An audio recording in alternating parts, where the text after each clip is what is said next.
Le couloir de pierre derrière le bureau privé de l'Alpha n'avait pas été utilisé depuis 40 ans. Bryce le savait, car elle l'avait découvert elle-même 3 nuits après la morsure de possession, quand Kellen lui avait murmuré qu'il lui fallait un moyen de la rejoindre sans être vu. Le passage courait derrière le mur est du donjon, caché derrière une tapisserie de la première chasse au clair de lune. Il était assez étroit pour qu'une seule personne puisse y marcher. Il le lui avait montré en riant, lui disant que ce serait leur chemin secret jusqu'à ce que le conseil cesse d'insister pour qu'il prenne une compagne de haut rang. Elle se tenait maintenant dans ce couloir, la paume de sa main pressée contre la pierre froide, et elle écoutait. À travers la fissure dans le mur où le mortier s'était effrité, elle pouvait voir une parcelle de son bureau, le feu mourant, le bureau en chaîne où elle s'était assise 100 fois sur ses genoux pendant qu'il triait des parchemins. Elle était venue lui dire qu'elle portait son enfant. 3 jours, elle avait attendu dans sa petite chambre au bout de l'aile des serviteurs qu'il lui envoie un message. 3 jours de nausées matinales, de mains tremblantes et de phrases répétées à voix basse. Elle avait répété les mots jusqu'à ce qu'ils sonnent comme une chanson. Comme aucune convocation n'était venue, elle avait emprunté elle-même le couloir caché. Et maintenant, elle pouvait l'entendre à travers le mur. Il n'était pas seul, son souffle se coupa. Elle se pressa plus près de la pierre et écouta une voix qu'elle ne reconnaissait pas, une voix douce, amusée, le genre de voix qui appartenait à une femme noble qui n'avait jamais connu le besoin. Et la servante, disait la voix, elle y croit toujours, n'est-ce pas? Le cœur de Bryce s'arrêta. Il y eut une longue pause. Puis Kaylin rit. Elle aurait reconnu ce rire n'importe où. C'était le rire dont elle était tombée amoureuse pendant la fête de la moisson, quand il avait vidé une coupe d'hydromel et lui avait dit que ses taches de rousseur ressemblaient à une carte du ciel d'été. C'était le son de l'homme qui avait juré, les lèvres pressées sur la marque de sa hanche, qu'aucune force dans le monde éveillé ne les séparerait jamais. Il rit, et puis il dit, d'une voix parfaitement calme, « Elle croira tout ce que je lui dirai. Ça a toujours été le but. » Les genoux de Bryce faillirent la lâcher. Elle plaqua sa main sur sa bouche pour étouffer le son qui tentait de s'échapper. Son autre main vola vers son ventre, où la petite vie en elle était immobile depuis l'aube. La marque sur sa hanche droite, la marque de possession qu'il lui avait donnée la nuit du premier gel, s'embrassa d'une chaleur qui n'était pas un réconfort. C'était la douleur cuisante d'une promesse qui se brisait. « Vous êtes certain qu'elle ne causera aucun problème, » dit la femme. « Elle n'a pas de famille, pas de maison, personne pour parler en son nom. Demain, l'union est annoncée. Après cela, elle pourra pleurer dans n'importe quel coin du royaume qu'elle choisira. Elle n'est rien. » Et la morsure? Une marque sur la peau d'une servante. Le conseil prétendra ne pas l'avoir vue. Le temps que quelqu'un pose la question, je vous aurai donné 3 héritières, et l'affaire sera aussi vieille que la neige d'hiver. Des larmes coulèrent sur le visage de Bryce avant même qu'elle ne s'en rende compte. Elle se mordit violemment le pouce pour ne pas faire de bruit. L'enfant en elle donna un petit coup de pied, comme s'il voulait qu'elle s'enfuit. À travers la fissure du mur, elle vit la femme apparaître. Des cheveux blonds tressés de fils d'argent, une robe couleur de sang frais, un profil qu'elle n'avait vu qu'une seule fois de loin dans la grande cour, lorsque les seigneurs des hautes terres étaient venus payer leur tribut. Dame Saravane des Pics de Sable, l'héritière du Nord que le conseil pressait Kellen d'accepter depuis 3 ans. La femme s'approcha de Kellen et posa une main fine sur sa joue. Bryce ne pouvait voir que l'arrière de sa tête, les cheveux sombres bouclant sur le col qu'elle avait elle-même reprisé la semaine précédente. Elle le vit se pencher vers le contact de la femme.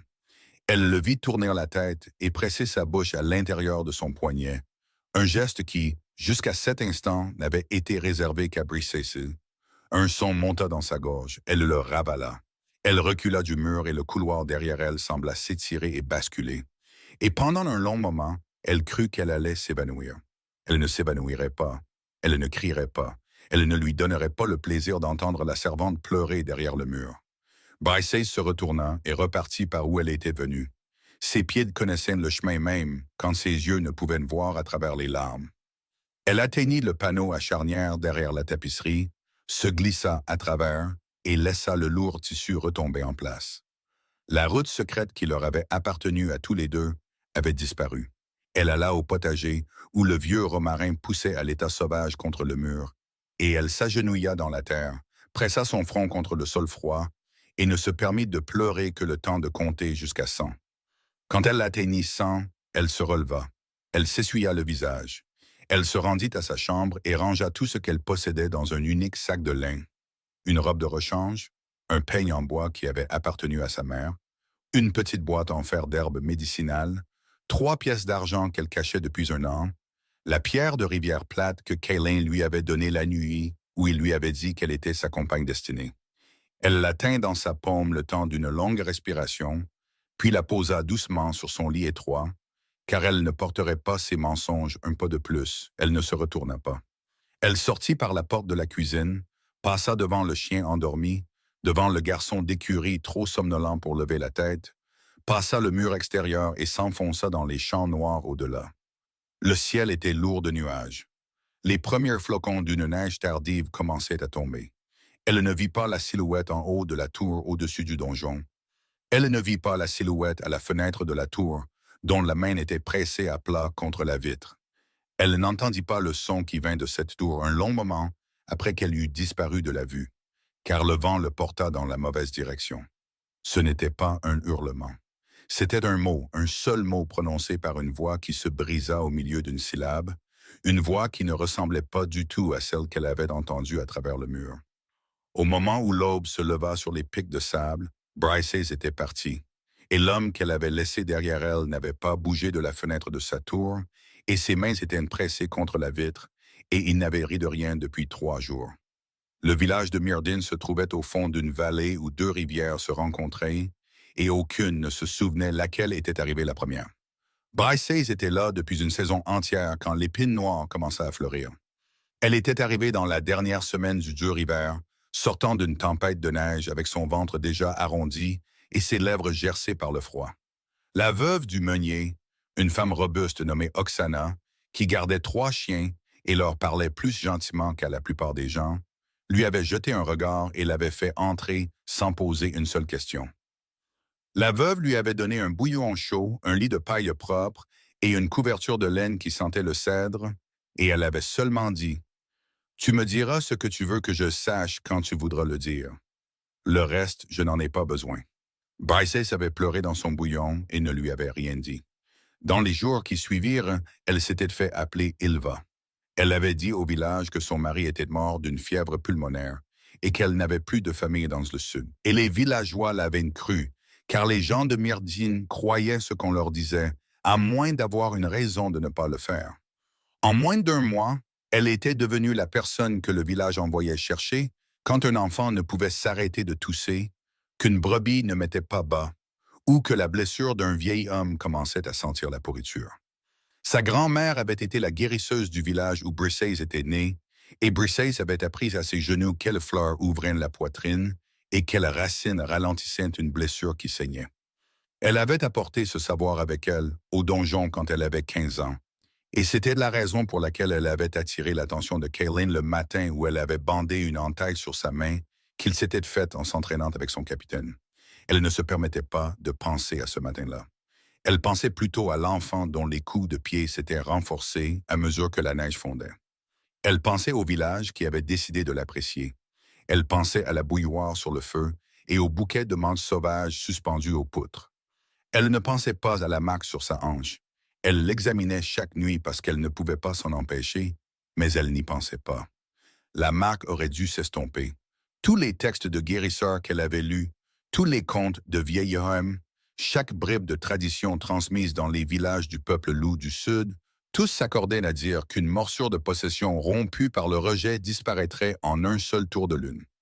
La peau se lisserait, les marques de dents se rétracteraient, l'endroit où le lien avait vécu redeviendrait de la chair ordinaire. La marque de Bryces ne s'était pas estompée. Au contraire, elle s'était assombrie. Le contour de ses dents, qui avait été un croissant pâle quand elle avait fui le donjon, était maintenant d'une couleur rouille profonde, comme du sang séché pressé dans sa peau. Elle devenait chaude quand le vent soufflait du sud. Elle la réveillait la nuit avec une pulsation qui correspondait au battement de son propre cœur. Et parfois, quand elle était très immobile, la main posée dessus, elle aurait juré sentir quelque chose pressé de l'autre côté de sa peau. Une chaleur qui n'était pas la sienne. Une recherche. Un chagrin. Ce n'était pas ainsi que le rejet fonctionnait. Elle ne se permettait pas d'essayer de comprendre, car comprendre serait espérer. Et l'espoir était un couteau qu'elle ne pouvait pas se permettre de porter. Un soir, dans la première semaine de la floraison de l'épine noire, elle rêva de lui. Elle avait rêvé de lui toutes les nuits depuis son départ, mais ce rêve était différent. Dans ce rêve, il était à genoux dans la neige, et il appelait un nom qui n'était pas le sien, et sa voix était rauque et éraillée, comme s'il l'appelait depuis très longtemps. Ses mains étaient ensanglantées, ses cheveux étaient devenus plus longs et plus sauvages. Il la regarda à travers l'espace entre les mondes, et ses yeux n'étaient pas l'or plat qu'elle avait vu pour la dernière fois à travers le mur du bureau. C'était de l'or brûlant dont elle se souvenait des nuits d'été dans le verger de pommiers. Le nom qu'il appelait dans le rêve était son propre nom. Son vrai nom. Pas Ilva. Elle se réveilla en sursaut, la main pressée sur la marque, et son cœur battait si fort qu'elle pensa que l'enfant pourrait le sentir. La pièce était froide. Le feu s'était consumé. Elle resta immobile et attendit que le rêve s'estompe comme les rêves s'estompent toujours. Il ne s'estompa pas. Il resta dans sa poitrine comme une pierre qui était aussi un battement de cœur.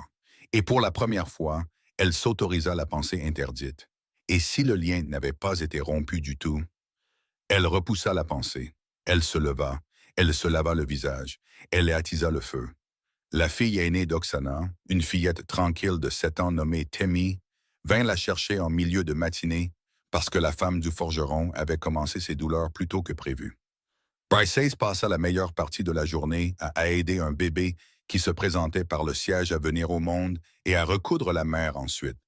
Et quand elle retraversa le pâturage en fin d'après-midi, ses mains sentaient le savon à la lavande et ses épaules lui faisaient mal. Le soleil était bas. L'épine noire était blanche contre la haie. Elle s'arrêta de marcher.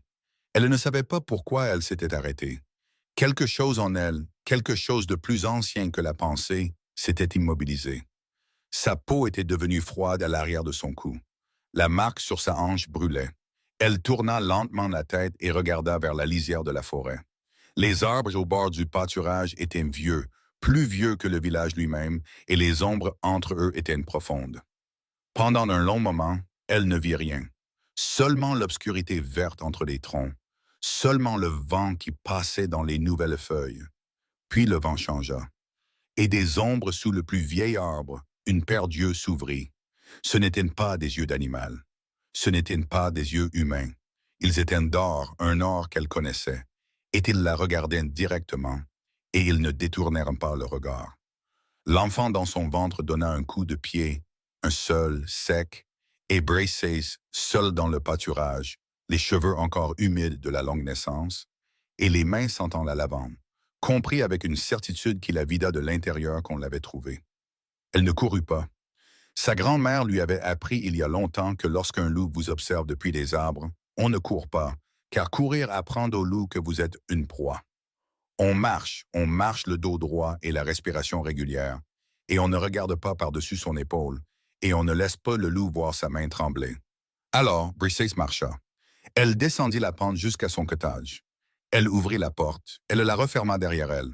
Elle mit le verrou, puis elle s'assit sur les dalles, le dos contre la porte, et elle posa ses mains sur son ventre, et elle respira, comptant chaque inspiration et chaque expiration, jusqu'à ce que les battements dans sa poitrine deviennent quelque chose avec quoi elle pouvait vivre. Quand elle se leva enfin et traversa la pièce jusqu'à la fenêtre, la lisière de la forêt était vide. Si elle se dit qu'elle avait imaginé. Un jeu de lumière, un cerf, une ombre. Elle se le dit en faisant bouillir de l'eau et en préparant un thé qu'elle ne pouvait pas boire. Elle se le dit en vérifiant le verrou de la porte pour la 3e fois. Elle se le dit jusqu'au moment où le garçon d'Oksana, un garçon de 10 ans aux joues rondes nommé Pell, vint frapper à sa porte avec un message. Il y avait un étranger à l'auberge qui voulait voir la guérisseuse. Bryce s'immobilisa. « Quelle sorte d'étranger ?» dit-elle. « Un voyageur. De la route du Nord. Il a un cheval boiteux et il a besoin d'un cataplasme, et mère dit que je dois te chercher parce qu'il a offert une pièce d'argent entière. » Un voyageur de la route du Nord, de la direction du donjon. Elle hocha la tête et dit au garçon qu'elle viendrait. Elle décrocha son sac de guérison de son crochet. Elle rentra ses cheveux sous son châle. L'auberge s'appelait les Deux Rivières et elle sentait toujours la tourbe et la laine mouillée. À 7 heures, elle était presque vide. Oksana se tenait derrière le comptoir, les bras croisés et les yeux vifs la jaugeant. Le voyageur était à la table du coin, le dos au mur. Son cheval, une jument grise avec un boulet enflé, était attaché à la barre à l'extérieur. Le voyageur n'était pas ce à quoi elle s'attendait. Il était vieux, vieux à la manière des hommes qui ont vécu plus d'hivers qu'ils n'en avaient demandé. Ses cheveux étaient blancs, sa barbe était blanche, ses mains, quand il les leva pour repousser sa capuche, étaient noueuses avec les grosses articulations d'un homme qui avait passé sa vie à tenir une lame. Et ses yeux, quand ils trouvèrent Briseis, étaient d'un gris pâle et clair qui ne correspondait pas à ce qu'elle attendait. Elle s'attendait à de l'or, elle se permit de respirer. La veuve du meunier me dit que vous avez un cataplasme pour une articulation chaude, dit le vieil homme. Sa voix était rauque mais douce. Ma jument a mal marché en traversant le gué. Si vous pouvez la soulager avant le matin, je vous remercierai avec une pièce d'argent.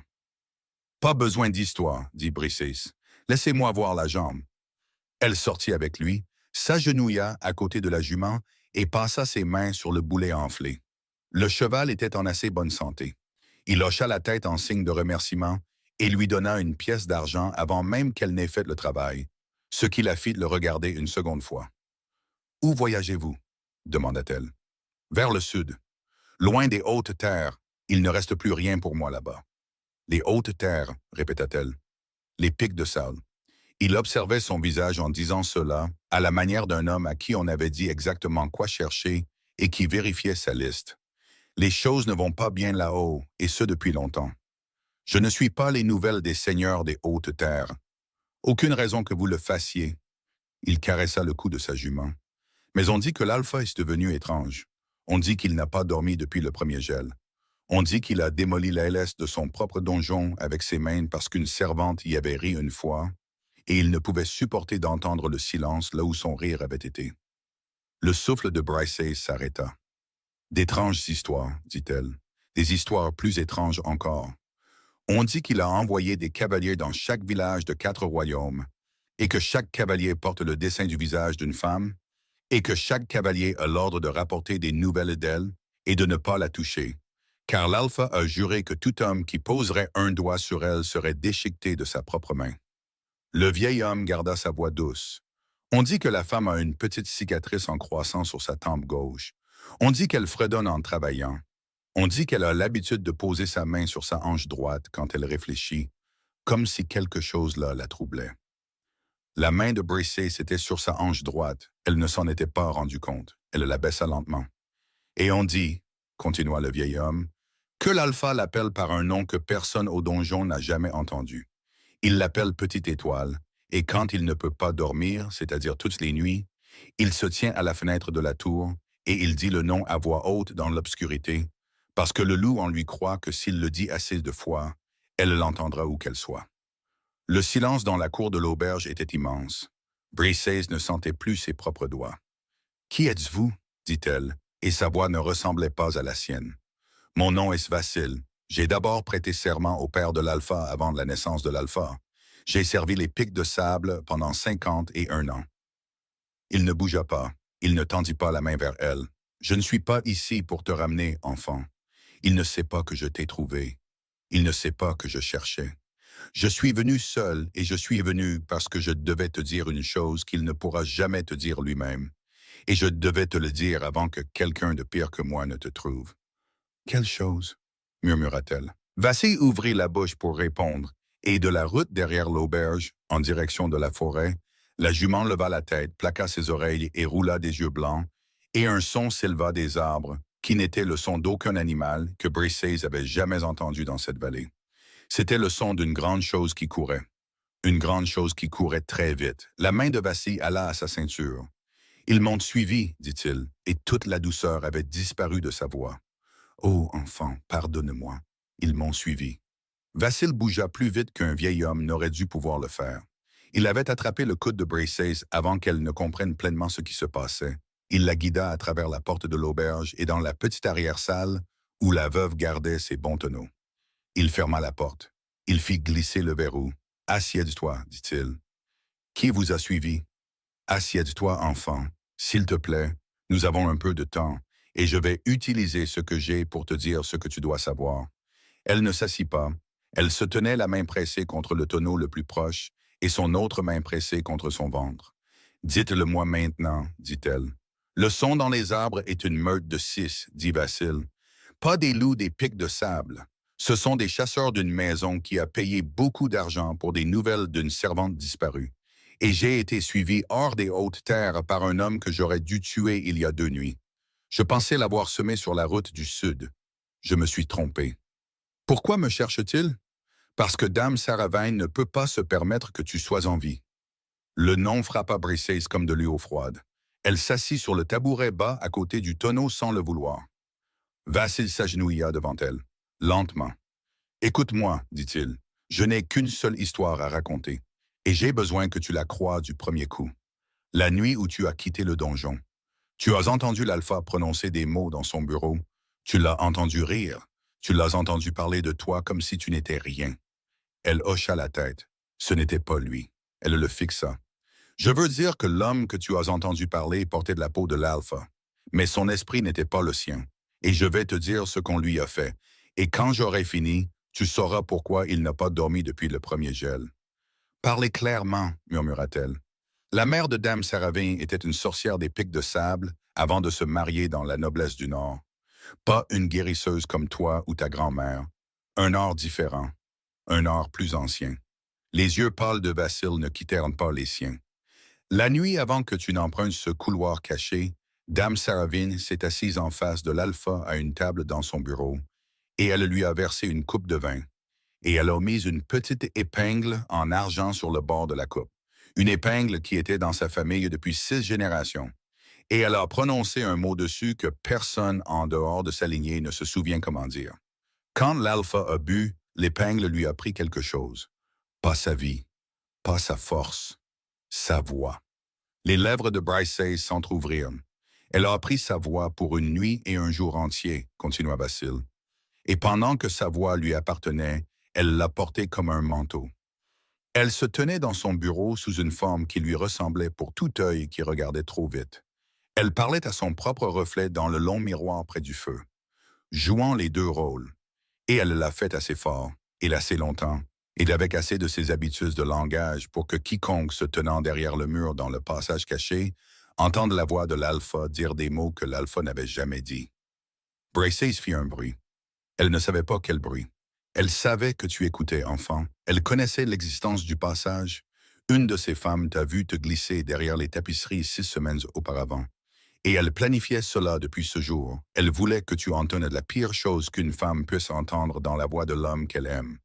Parce qu'elle savait, comme nous tous qui avons servi le vieil alpha, qu'un véritable lien d'âme sœur ne peut être brisé par aucune loi ou aucun conseil. Il ne peut être brisé que par la véritable âme sœur elle-même, par un acte de sa propre volonté, par la croyance qu'elle a été rejetée. Non, murmura Briseis. Il s'est réveillé dans son lit 1 heure après ton départ. Sa voix lui était revenue, et son esprit. Et il s'est levé et t'a appelé. Et quand tu n'étais pas là, il est allé dans ta chambre. Et il a trouvé la pierre de rivière plate sur ton oreiller. Il a gardé cette pierre dans sa poche chaque heure depuis. Il n'a pas dormi plus d'1 heure à la fois. Il n'a envoyé aucun cavalier avec l'ordre de te faire du mal. Je le jure sur mon propre sang. Il a envoyé des cavaliers avec l'ordre de te trouver. Et il les a envoyés discrètement parce qu'il savait que Dame Saravane enverrait ses propres chasseurs dès qu'elle réaliserait que tu étais toujours en vie. Toujours en vie. Elle croyait que tu ne survivrais pas à l'hiver. Une femme seule avec un enfant à naître, marchant vers le sud à travers un blizzard. Elle n'avait pas prévu Oksana et ses chiens et cette vallée. Quand la nouvelle lui est parvenue le mois dernier qu'une nouvelle guérisseuse était apparue à Myrddin avec une cicatrice en croissant sur sa tempe gauche, elle a envoyé des chasseurs, ceux qui courent vers cette auberge en ce moment. Vassil tira une courte lame de l'intérieur de son manteau. Je suis venu pour te prévenir. Je suis venu trop lentement. Pardonne-moi. Briseis n'écoutait pas la dernière partie. Tout son être s'était figé autour d'un seul fait. L'homme qu'elle aimait n'avait pas ri de ses larmes. L'homme qu'elle aimait dormait dans un fauteuil de son bureau, avec une épingle en argent lui drainant la voix. pendant qu'une sorcière en robe rouge sang prétendait être lui derrière un mur. La marque sur sa hanche avait brûlé tout ce temps parce que le lien pleurait après elle. Ses mains se mirent à trembler, puis ses épaules, puis tout son corps, jusqu'à ce qu'elle pleure si fort qu'elle ne pouvait plus respirer. Et Vassil s'agenouilla devant elle sans la toucher, et il dit seulement très doucement, « je sais, enfant, je sais. » Quelque chose heurta le mur arrière de l'auberge, puis quelque chose fracassa la porte d'entrée. La voix d'Oksana s'éleva en un cri de pure indignation. Il y eut le bruit de bois qui se brisait, un chien qui grognait, un homme qui jurait avec un fort accent du Nord, et sous tout cela, le pas lourd et feutré d'une créature se déplaçant à quatre pattes dans la salle principale de l'auberge. Vassil se leva, il n'avait plus l'air vieux. « Reste ici, dit-il, derrière les tonneaux. Ne sors pas si tu m'entends crier. Ne sors pas si tu m'entends me taire. Ne sors pour aucune voix que tu ne connais pas. » Il ouvrit la porte et entra dans la salle commune, et il referma la porte derrière lui. Et Brices, accroupi derrière le plus haut tonneau, la main pressée contre la marque qui n'était plus une blessure de honte, mais la preuve vivante qu'elle avait été aimée tout ce temps, entendit le premier corps tomber sur le sol de l'auberge. Le combat ne fut pas long. Brices, accroupi derrière le grand tonneau, les mains sur la bouche, écoutait une pièce qu'elle ne pouvait pas voir. Elle entendit la voix de Vassil, basse et sèche, donnant un ordre. Elle entendit la voix d'Oksana, qui aurait dû être effrayée mais était plutôt furieuse. Elle entendit le grognement d'un loup, puis un deuxième, puis un troisième. Elle entendit le bruit sourd et humide d'un corps qui s'effondrait. Elle entendit Vassil grogner, le son d'un homme prenant un coup dans les côtes. Puis la porte de l'arrière-salle explosa vers l'intérieur. Un homme se tenait dans l'embrasure. Il n'était pas l'un des loups de Vassil. Il était grand, vêtu d'un manteau de cuir sombre. Ses cheveux étaient de la couleur de la rouille humide, et ses yeux étaient du vert pâle et froid de quelqu'un né bien plus au nord que là où les gens du nord étaient censés naître. Il y avait du sang sur son menton. Il tenait une courte lame courbe, et son autre main était vide.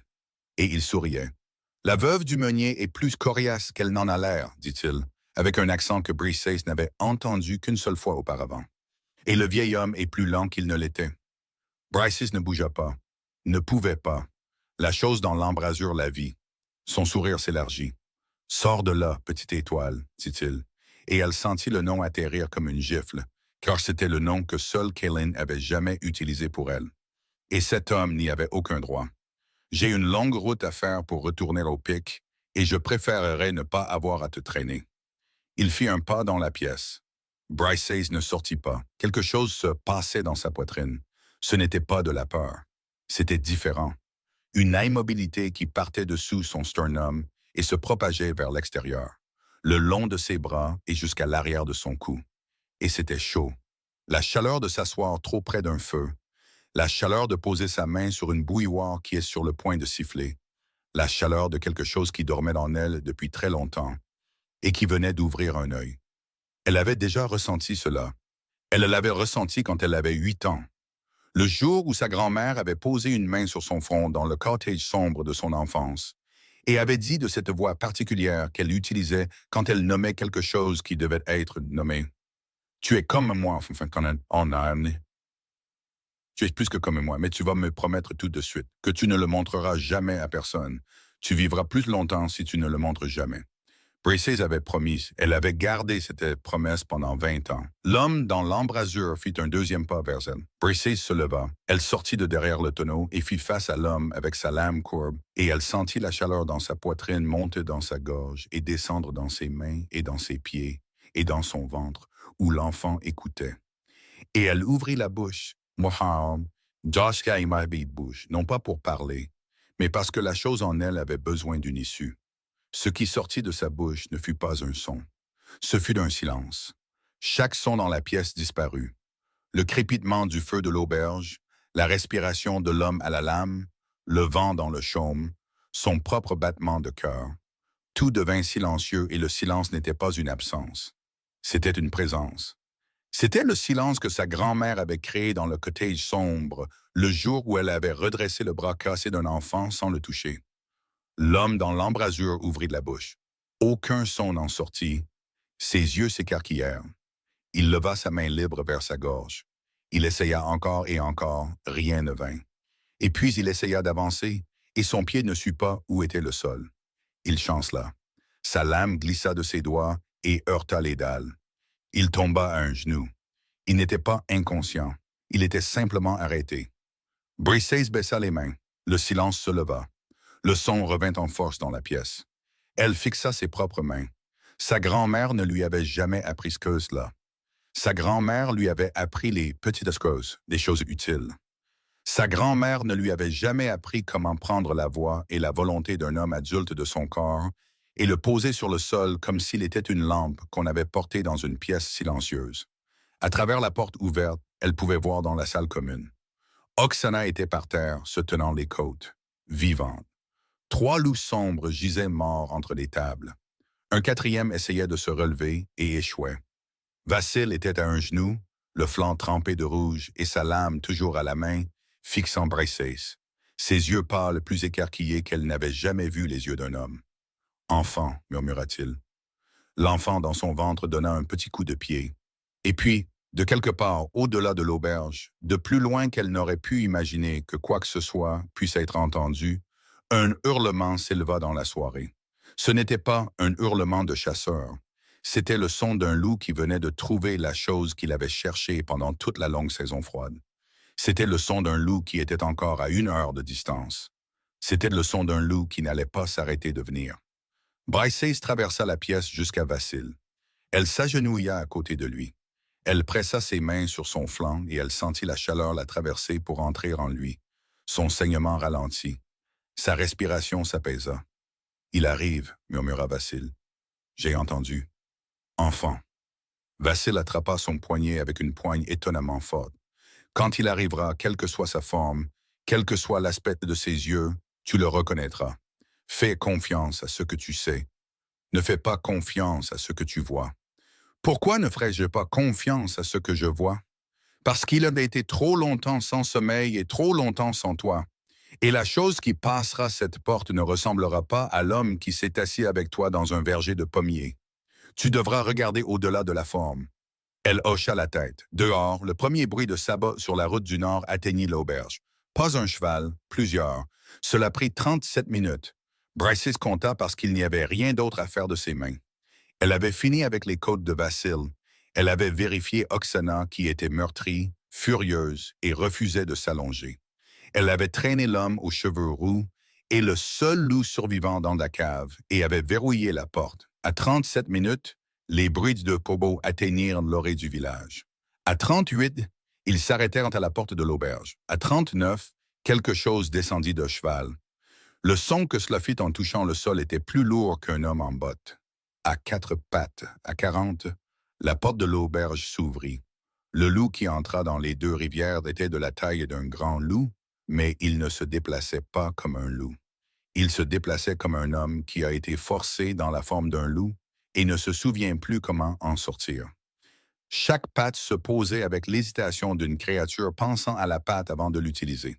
Son pelage était noir et emmêlé. Ses côtes se voyaient sous la fourrure. Ses yeux étaient d'or, un or terne et fatigué qui avait brûlé sur les bords depuis si longtemps qu'il ne restait plus rien au milieu. Vassil laissa échapper un doux son de chagrin. Le loup traversa la salle commune et s'arrêta à 4 pas du tabouret de Briseis. Il ne s'approcha pas plus. Il s'assit. Il baissa sa grande tête jusqu'à ce que son museau touche presque le sol et il attendit. Briseis ne bougea pas.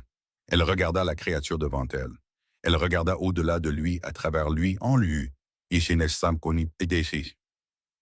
Chercha l'homme qui avait pressé ses lèvres sur la pierre de rivière plate avant de la lui donner. Elle chercha l'homme qui l'avait appelé Petite Étoile. Elle le trouva. Il était là, quelque part sous tout ce désastre, attendant qu'elle le voie. Elle le vit. « Kaelin », dit-elle. Le corps entier du loup frissonna. La transformation, quand elle vint, ne fut pas gracieuse. C'était le changement d'un loup qui était resté trop longtemps sous forme de loup et avait oublié comment la quitter. Les os craquèrent, les muscles se déchirèrent et se ressoudèrent. Il fit un son qui était presque un sanglot. Quand ce fut terminé, Kaelin était à genoux sur les dalles des 2 rivières, vêtue de sa seule peau, et il la regardait, et ses yeux étaient enfin les yeux dont elle se souvenait. Il ne prononça pas son nom.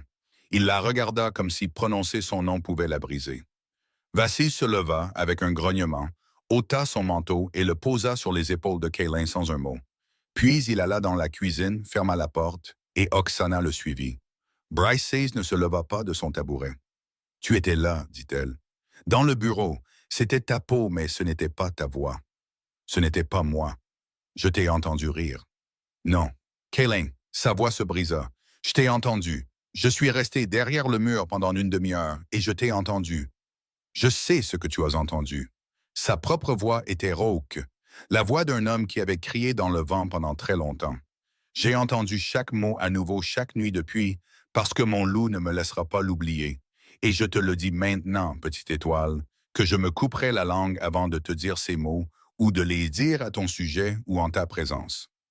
Des larmes coulaient sur son visage, l'épingle d'argent. Il rit, c'était un son brisé. Oui, je me suis réveillé dans un fauteuil où je ne me souviens pas m'être assis. Ma bouche avait un goût de fer et il y avait une femme endormie sur le canapé de l'autre côté de la pièce qui n'avait rien à faire dans mon bureau à cette heure. Je suis allé dans ta chambre, j'ai trouvé la pierre. Je l'ai portée chaque jour depuis.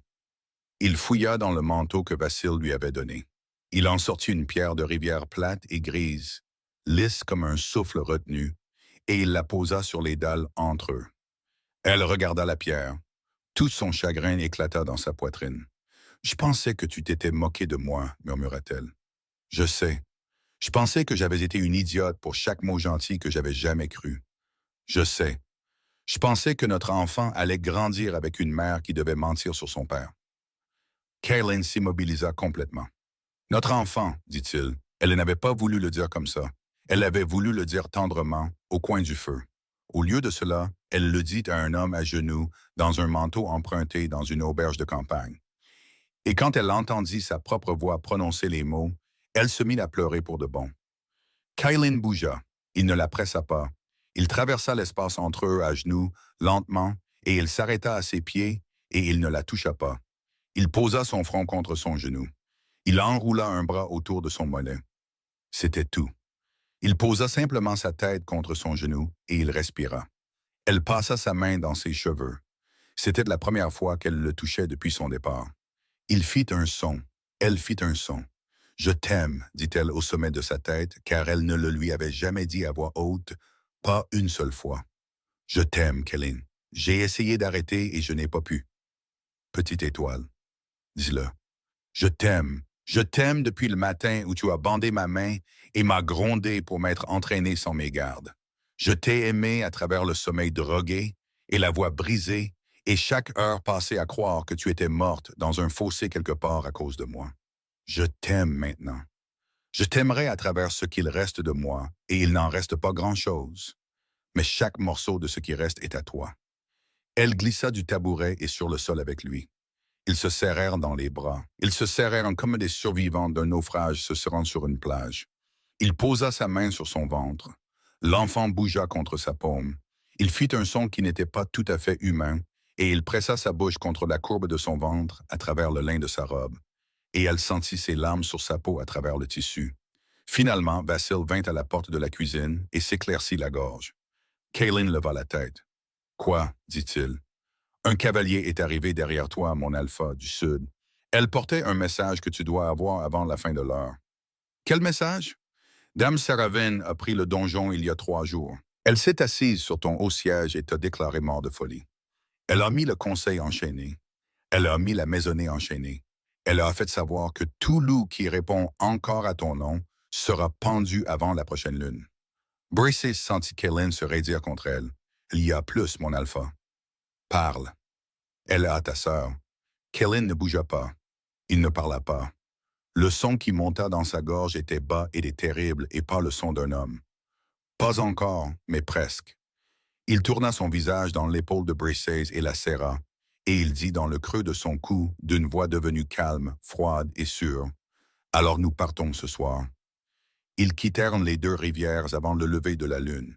Oksana se tenait à la porte de l'auberge, les bras croisés sur ses côtes meurtries, et ses 3 chiens pressés contre ses jambes. Elle avait refusé de partir. Elle avait refusé une bourse d'argent. C'est mon village, avait-elle dit. Les routes ont déjà été mauvaises. Ramène la guérisseuse quand les routes seront à nouveau siennes. Et elle avait pressé dans la paume de Briseis un petit paquet enveloppé du bon thé, celui qu'elle gardait pour le deuil, et lui avait embrassé le front une fois, fort, et avait fermé la porte de l'auberge. Briseis pleura pendant le premier kilomètre. Elle pleura pour Oksana et pour la petite fille Temi et pour la gentillesse silencieuse qu'elle laissait derrière elle. Elle pleura, appuyée contre la poitrine de Kaylin sur le dos d'un cheval gris, son manteau enroulé autour d'eux deux. Elle pleura jusqu'à ce que les pleurs eux-mêmes commencent à ressembler à du repos, puis elle s'endormit. Et pendant qu'elle dormait, Kaylin ne fit que la tenir. Elle se réveilla près de l'aube à l'odeur de la fumée de bois. Il s'était arrêté dans une clairière près d'un ruisseau à moitié gelé. Vassil était penché sur un petit feu. Kaylin était descendue de cheval et se tenait le dos tourné, regardant Léo. Elle glissa du cheval et alla vers lui. « Je dois te dire quelque chose, dit-il, avant que nous n'atteignions les pics. Dis-moi. Le nom de ma sœur est Nerina. » Il prononça le nom comme si le nom lui-même était une blessure. Elle a 11 ans. Elle n'est pas bien depuis la mort de notre mère l'été dernier. Elle a un mauvais poumon et elle se fatigue facilement. Et c'est la seule personne au monde, à part toi, qui m'ait jamais traité d'idiot avec gentillesse. Saravée là depuis 3 jours, et Saravée ne comprend pas comment fonctionne un mauvais poumon. Je te le dis maintenant parce que je ne veux pas que tu découvres demain dans le donjon ou qu'il y a une fille de 11 ans dans une cellule quelque part et que ce soit la première fois que tu en entends parler. Briseis posa sa main sur son dos, à plat entre ses omoplates. « Merci, dit-elle. Pourquoi? De me l'avoir dit avant, au lieu de me laisser le découvrir. » Il se tourna alors. Ses yeux étaient encore creusés, encore hantés, mais c'étaient ses yeux. « Petite étoile, dit-il. Oui. Quand nous atteindrons les pics, je ne pourrai pas être doux. Je devrais être ce que mon père était quand les anciennes guerres sont venues. Je veux que tu saches que quand tu verras ça, ce n'est pas l'homme que tu regardes. L'homme que tu regardes est toujours là. Je le mets juste de côté pour un petit moment. Je sais parce que j'ai mis un des miens de côté hier soir à l'auberge. Il y a une chose que je ne t'ai jamais dite. Une chose que ma grand-mère m'a fait promettre de ne dire à personne. Je ne l'ai pas tué, mais je lui ai fait quelque chose que je ne savais pas que je pouvais faire, et je vais devoir apprendre à vivre en sachant que je peux le faire. » La main de Kellen se leva vers sa joue. « Raconte-moi quand nous aurons le temps, dit-il. J'écouterai autant d'heures que tu en auras besoin. Je te prendrai au mot. » Il se pencha, il l'embrassa. C'était un petit baiser, une simple pression de sa bouche sur la sienne. Mais quand leurs bouches se rencontrèrent, la marque sur sa hanche s'embrassa, et elle sentit à travers le lien tout le poids de ce qu'il avait porté pour elle. Elle le vit à genoux dans sa chambre vide pendant la meilleure partie d'une nuit. Elle le vit marcher dans les couloirs du donjon à l'heure avant l'aube, appelant son nom jusqu'à ce que les serviteurs se cachent de lui. Elle le vit sur son cheval dans une ville qu'elle ne connaissait pas, tendant un petit morceau de papier avec un dessin de son visage à un boulanger qui ne l'avait jamais vu. Elle le vit debout à une fenêtre de tour à 3 heures du matin, disant les mots « petite étoile » à un ciel vide. Elle rompit le baiser. Elle pressa son front contre le sien. « Je t'ai entendu » murmura-t-elle. « Toutes les nuits, je pensais que je rêvais. Tu disais mon nom dans le noir et je t'ai entendu. » Ses bras se resserrèrent autour d'elle. « Alors tu sais que je n'ai jamais arrêté. » « Je sais. » Ils chevauchèrent le reste de la journée. En fin d'après-midi, ils atteignirent la crête qui marquait la limite sud des pics de sable, et Briseis vit le donjon pour la première fois depuis son départ. La pierre grise, les 3 tours rondes, mais quelque chose n'allait pas. Les bannières n'étaient pas de la bonne couleur. Ce n'était pas le loup noir de la maison de Kaylin. C'était le rouge sang de celle de Saravyn. Et au-dessus de la porte principale, là où la pierre de la maison des pics de sable avait été suspendue pendant 9 générations, il y avait maintenant une deuxième bannière, une blanche. Briseis ne pouvait pas distinguer ce qu'il y avait dessus à cette distance, et elle demanda à Kaylin, et elle sut au moment où elle demanda qu'elle n'aurait pas dû demander, car tout le corps de Kaylin se transforma en fer contre le sien. « Ne regarde pas, dit-il. « Quoi? »« Petite étoile, ne regarde pas. » Mais elle avait déjà compris. Une bannière blanche était suspendue au-dessus d'une porte dans les anciennes guerres des pics de sable pour une seule raison. Elle marquait une pendaison prévue pour l'aube suivante. Le tissu blanc était hissé la veille au soir pour donner aux condamnés une nuit pour se préparer. La sœur de Kylen, Nerina, 11 ans, un mauvais poumon. Saravin avait décidé, 3 jours après un coup d'État qui ne se déroulait pas aussi vite qu'elle l'avait prévu, de supprimer le dernier levier que quiconque avait sur elle. Bryces se tourna sur le cheval et posa ses 2 mains sur le visage de Kylen. « Écoute-moi bien, dit-elle. Tu ne vas pas te perdre ce soir. Nous allons prendre le donjon. Nous allons récupérer ta sœur vivante et tu vas rester avec moi pendant que nous le faisons. Parce que si tu pars, je pars et je ne vais nulle part, Kylen. Pas ce soir. Plus jamais. » Son souffle sortit de lui en un frisson. « Dis que tu m'entends. » « Je t'entends. » Et au bas de la crête, le premier éclaireur de ses cavaliers loyaux restants sortit d'un bosquet d'arbres, la main levée, parce qu'il avait des nouvelles, et les nouvelles n'allaient pas être bonnes. La nouvelle de l'éclaireur était que la bannière blanche n'était pas seulement pour Nerina. Saravin avait annoncé une deuxième pendaison. À l'aube, côte à côte avec la sœur de l'Alpha, elle avait l'intention de pendre la vieille femme qui avait été la dame de compagnie de la mère de Kylen pendant 30 ans, une femme nommée Thalis, qui avait été l'une des premières personnes au donjon à soupçonner que quelque chose était fait à son Alpha et avait passé les longs mois à transmettre des informations à Vassil. 2 pendaisons, 2 corps sur une seule potence au lever du jour. Kylen resta très immobile sur son cheval et écouta cette nouvelle jusqu'au bout. Quand l'éclaireur eut fini, Kylen posa 3 questions d'une voix plate, claire et calme. Combien de ses cavaliers assermentés étaient encore à l'intérieur du donjon? Où sa sœur était-elle détenue? Où Thalis était-elle détenue? L'éclaireur répondit. 73 cavaliers à l'intérieur, la plupart dans les casernes, une poignée dans les anciens chenils, quelques-uns dans l'aile des serviteurs, Nerina dans la tour nord, Thalis dans les cellules froides sous la cuisine. Kylen hocha la tête une fois. « Nous faisons ça ce soir, dit-il.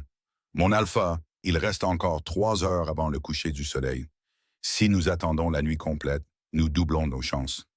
Nous faisons ça ce soir. Je ne laisserai pas ma sœur dormir une nuit de plus dans cette tour en pensant que personne ne vient. » Vassil, chevauchant à leur côté, s'éclaircit la gorge. « Mon Alpha, Bryces ne devrait pas entrer dans le donjon. Laissons-la avec une garde dans le village en bas. »« Non, dit Bryces et dirigea Vassil. Kylen la regarda. « Je rentre. Vous avez besoin de moi.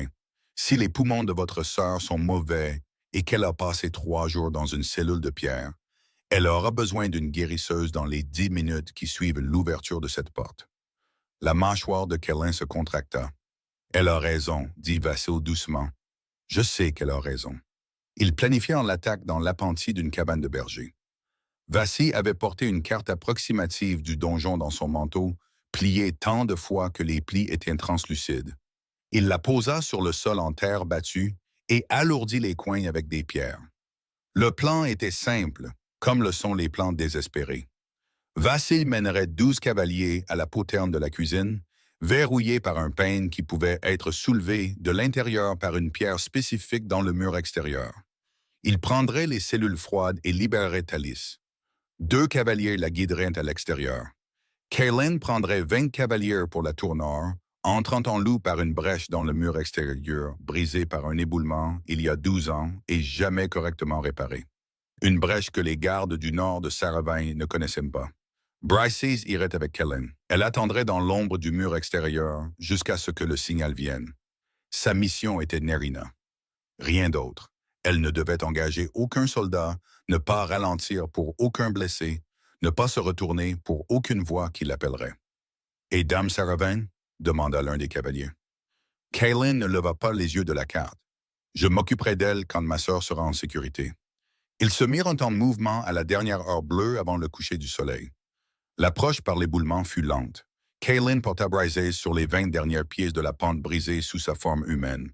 Il la déposa derrière une pierre d'angle effondrée à la base du mur extérieur, pressa sa bouche sur son front et la regarda pendant une longue respiration.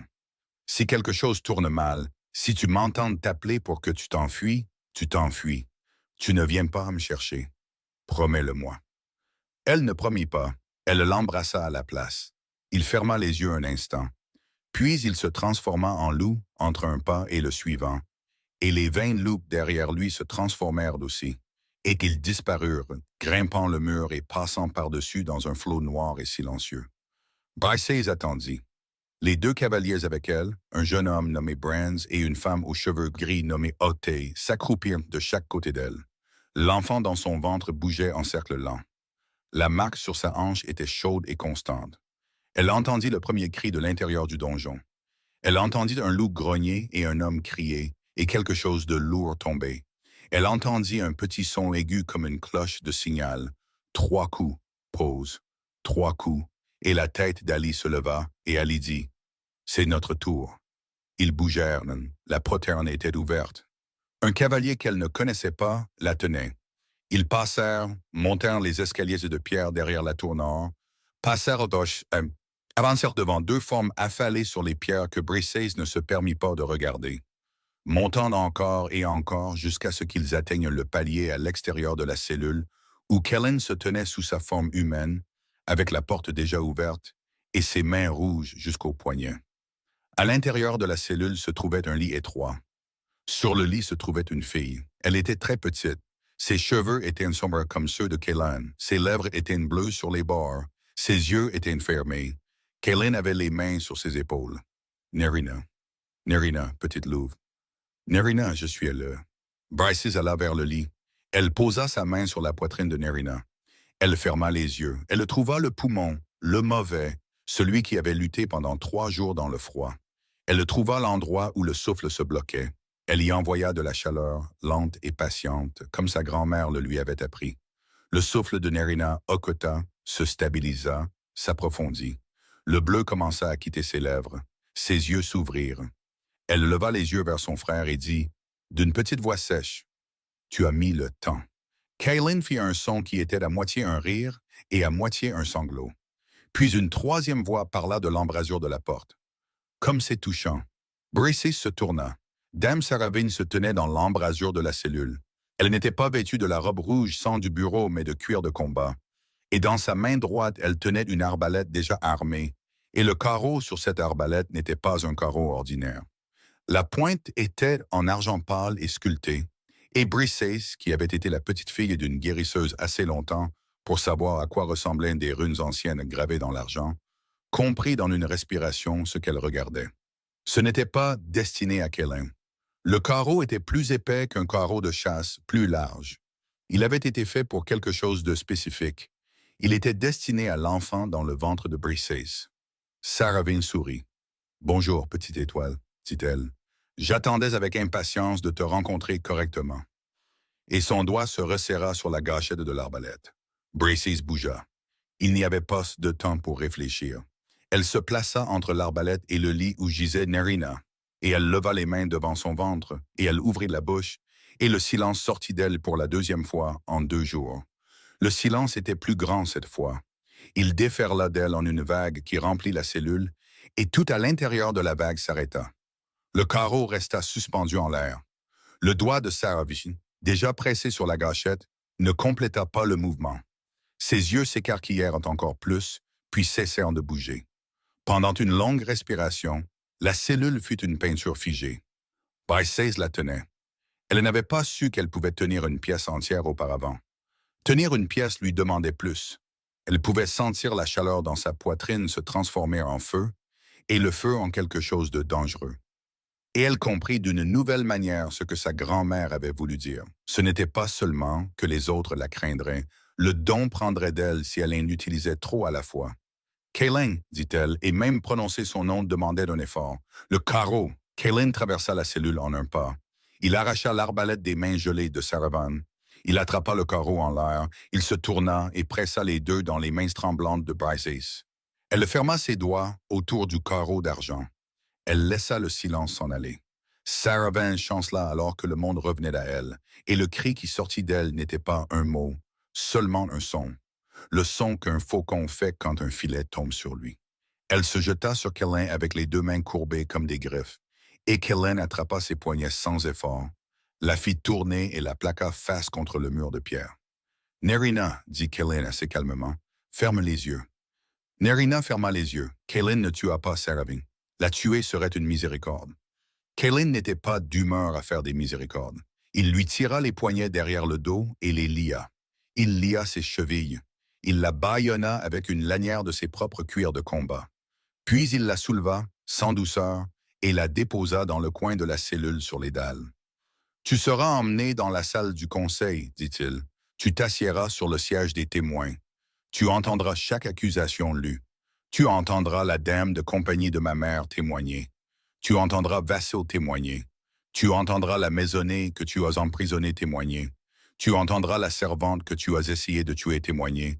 Et tu resteras assise sur cette chaise et tu écouteras jusqu'à ce qu'il ne reste plus aucun mensonge en toi. Alors tu seras jugé, et tu vivras assez longtemps pour comprendre chaque partie de ce que tu as construit et chaque partie de la façon dont tout s'est effondré. Les yeux pâles de Sarah Vane au-dessus du bâillon n'étaient pas effrayés. Ils étaient furieux, mais pas effrayés. Cela dérangea Bryce Hayes plus que la peur ne l'aurait fait. Kaylin sembla le sentir aussi. Il tourna le dos à sa prisonnière et vint vers Bryce Hayes et Nerina, et il souleva sa sœur avec précaution du lit et dans ses bras. Bryce Hayes glissa l'arbalète sous son bras, avec le carreau d'argent tenu délicatement entre deux doigts. « Nous descendons, dit Kaylin. Ils descendirent de la tour en silence. En bas, ils sortirent dans la cour. La cour était pleine de loups, ceux de Kaylin. Chaque loup des pics de sable qui avait été emprisonné, caché ou tenu sous la menace d'un couteau pendant les 3 derniers jours était libre et debout, se tournant comme un seul corps vers la porte de la tour, alors que leur alpha sortait avec sa sœur dans ses bras et sa compagne derrière lui, et la sorcière qui avait pris leur donjon ligoté entre 2 cavaliers. Vassil était à leur tête. Son flanc était fraîchement bandé. Thalys était à ses côtés, tremblante mais debout, ses fines mains blanches jointes à sa taille. La cour était silencieuse. Kaylin posa Nerina sur ses pieds, gardant un bras autour de ses épaules. Il regarda les loups rassemblés. Il ouvrit la bouche pour parler, et Sarah Vane, silencieuse jusqu'à ce moment avec sa bouche bâillonnée et ses mains liées, fit quelque chose que personne n'attendait. Elle sourit, autour du bâillon, avec ses yeux, un sourire qui disait que le jeu n'était pas terminé. Et d'en haut, du parapet du haut mur qui courait le long du côté ouest de la cour, une voix appela avec un fort accent du nord que Bryce Hayes avait déjà entendu. « Lâchez la prisonnière », appela la voix, « ou l'enfant meurt. » Bryce Hayes leva les yeux. Sur le parapet se tenait un grand homme dans un manteau de cuir sombre, avec des cheveux de la couleur de la rouille humide, et dans ses bras se trouvait un enfant. Pas Nerina, un autre enfant, un petit garçon, peut-être 7 ans. Cheveux sombres, minces, terrifiés, mous dans les bras du chasseur, le garçon d'écurie. Le garçon d'écurie qui avait été trop somnolent pour lever la tête la nuit où Bryce Hayes était sorti du donjon. Le chasseur avait sa lame courbe sur la gorge du garçon. Et le chasseur, Bryce Hayes réalisa avec une horreur glaciale, était le même homme qu'elle avait immobilisé dans l'auberge. Sarah Vane n'avait pas envoyé un seul chasseur, elle en avait envoyé 2. Et elle en avait gardé un ici, caché, précisément pour ce moment. Elle avait toujours prévu de perdre la tour. Elle n'avait fait que gagner du temps. « Lâchez-la », appela à nouveau le chasseur, « ou cet enfant ne verra pas un autre souffle. » Kaylin s'immobilisa complètement. Bryce Hayes sentit le lien s'embraser. Elle savait ce qu'il allait faire. Elle sentit à travers la marque le calcul qui se faisait en lui. La façon dont il mesurait la distance jusqu'au parapet par rapport à la vitesse d'une lame sur une petite gorge. Elle savait que le carreau d'argent dans sa main n'allait pas suffire. Et le don dans sa poitrine était presque épuisé. Mais elle avait encore une chose. Elle leva l'arbalète. Elle n'en avait jamais tenu de sa vie. Ses mains tremblaient. Elle plaça le carreau d'argent dans la rainure. Elle leva l'arme. Elle trouva le chasseur sur le parapet. Elle trouva dans sa poitrine une immobilité qui n'était pas l'ancien don, mais quelque chose de nouveau. Quelque chose qui était né dans l'auberge, avait grandi sur la crête et s'était complètement ouvert dans les escaliers de la tour. Elle expira. Le chasseur, voyant l'arme levée, rit. Il était trop loin. Le tir était impossible. L'enfant dans le ventre de Bryce Hayes donna un coup de pied. Elle tira. Le carreau atteignit sa cible, et le chasseur bascula en arrière du parapet sans un bruit. Et le garçon tomba en avant sur les pierres. Et 2 des loups de Kaylin étaient déjà en mouvement, attrapant l'enfant avant qu'il ne touche le sol. La cour retint le silence d'un lieu où quelque chose venait de se terminer, qui n'aurait pu se terminer autrement. Bryce abaissa l'arbalète, Kellen la rejoignit en 3 pas, lui prit l'arme et la posa sur les dalles. Il l'enveloppa de ses 2 bras. Petite étoile, dit-il sumo, je n'ai pas manqué. J'ai vu. C'est l'enfant qui a fait ça. L'enfant a bougé mes mains à la fin. Kellen s'immobilisa contre elle. Il recula. Il regarda son ventre puis son visage. Et elle le vit comprendre ce qu'elle venait de lui dire. Notre enfant, dit-il, notre enfant est quelque chose, Kellen. Je ne sais pas quoi, mais c'est quelque chose. Et ça s'éveille en moi depuis des jours. Et je pense que ce sera beaucoup à porter et beaucoup à aimer. Il posa sa main sur son ventre. L'enfant pressa contre sa paume comme pour le saluer. Et Kellen, alpha des pics de sable, gardien d'un lien qu'une épingle d'argent et une robe rouge sang n'avaient pu défaire, posa son front contre le sien dans la cour ensanglantée et se mit, très doucement, à rire. Le rire n'était pas le rire du bureau, c'était le rire du verger de pommiers. C'était le rire qui lui avait manqué depuis très longtemps. La salle du Conseil des Pics de Sable entendit le procès de Saravane 3 jours plus tard. Cela prit 7 heures. Tali témoigna. Vassil témoigna. 6 membres du Conseil qui avaient été enchaînés témoignèrent. Le corps du chasseur aux cheveux roux fut identifié comme un homme lige d'une maison des hautes terres qui payait la famille de Saravane depuis 12 ans. L'épingle d'argent fut présentée. Elle fut brisée sur la pierre du Conseil par la propre main de Kellen. Saravane resta assise sur le siège des témoins et ne dit rien pendant la plupart des 7 heures. Et quand elle parla à la fin, elle dit seulement qu'elle n'avait rien fait que ses grands-mères n'avaient pas fait avant elle dans les anciennes guerres, et que le Conseil était libre de faire ce qu'il voulait. Le Conseil fit ce qu'il voulait. Il la dépouilla de son nom, de ses possessions, de son titre, du droit de se transformer. Il l'exila dans une petite maison de pierre sur la côte nord, où un gardien de confiance vivrait avec elle pour le reste de sa vie, et où elle aurait droit à du papier, de l'encre et des livres, mais pas de visiteurs. Bryce assista à la sentence depuis un haut siège à côté de Kellen. Elle n'était pas encore sa femme aux yeux du Conseil. Cela viendrait, mais le Conseil l'avait déjà accepté, parce qu'ils avaient vu Kellen entrer dans la salle la main dans la sienne, et ils avaient vu ses épaules, pour la première fois depuis une longue saison, être les épaules de l'homme auquel ils avaient prêté serment. Cette nuit-là, dans la chambre qui avait été celle de la mère de Kellen, Kellen s'agenouilla aux pieds de Bryce sur un tapis de laine et lui demanda de compléter le lien. Elle s'y attendait. Elle ne s'attendait pas à ce qu'il le demande. Elle avait supposé qu'il prendrait simplement sa main, l'attirerait vers le lit et laisserait le lien se terminer de lui-même. Au lieu de cela, il s'agenouilla, et il prit ses 2 mains dans les siennes, et il dit, très doucement, « Je t'ai donné une marque sans te dire ce qu'elle allait faire. Je l'ai faite dans un verger de pommiers, et je pensais que c'était une promesse, et j'étais un idiot. Je ne referai pas ça. Si tu veux que le lien soit terminé ce soir, je le terminerai. Si tu veux attendre que l'enfant soit né, nous attendrons. Si tu veux que je porte ce demi-lien le reste de ma vie, parce que tu ne fais pas confiance à mes dents dans ta peau une seconde fois, je le porterai. Dis-moi ce que tu veux. » Elle le regarda. « Kayleen, dit-elle, lève-toi du sol et viens au lit. » Il vint au lit. Le lien se compléta dans l'obscurité sous une couverture que sa grand-mère aurait reconnue comme une bonne laine. Quand ses dents se refermèrent sur l'endroit où son cou rencontrait son épaule, elle sentit le lien se terminer, et elle sentit tout ce qu'il avait ressenti pour elle se déverser en elle, et elle sentit tout ce qu'elle avait ressenti se déverser en lui, et pendant très longtemps après, aucun d'eux ne put parler. Elle vit, à travers le lien achevé, la nuit où il s'était réveillé dans le bureau avec le goût du fer dans la bouche. Elle vit le matin où il s'était tenu dans sa chambre vide avec la pierre de rivière à la main. Elle vit la première semaine de sa recherche, quand il croyait encore qu'il la trouverait en quelques jours. Elle vit le 2e mois, quand il avait complètement cessé de dormir. Elle vit le 3e mois, quand Vassil était venu le voir à l'aube et avait dit « Mon alpha, tu dois manger. » Et Kellen avait dit « Je mangerai quand je l'aurai trouvé. » Et Vassil avait posé un bol de bouillon et avait dit « Alors mange un bol pour pouvoir la trouver. » Et Kellen n'avait mangé que parce que Vassil l'avait demandé. Elle se vit à travers ses yeux. Pas une servante. Quelqu'un dont le rire dans le potager lui avait fait comprendre que le reste de sa vie n'allait pas être ce que son père avait prévu pour lui. Il la vit aussi.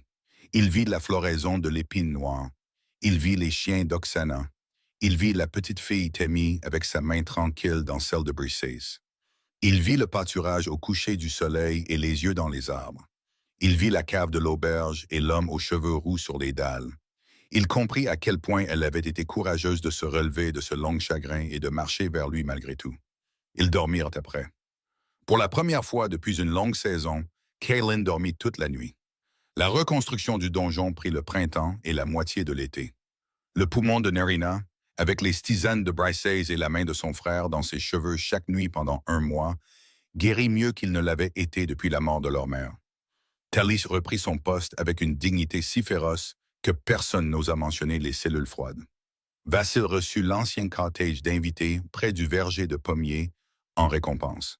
Et il y éleva des abeilles parce qu'il avait toujours voulu élever des abeilles. Le conseil annula l'annonce de l'union qui n'avait jamais été prononcée.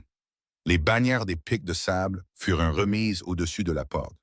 La bannière blanche fut brûlée dans un brasero et des cendres dispersées dans la rivière.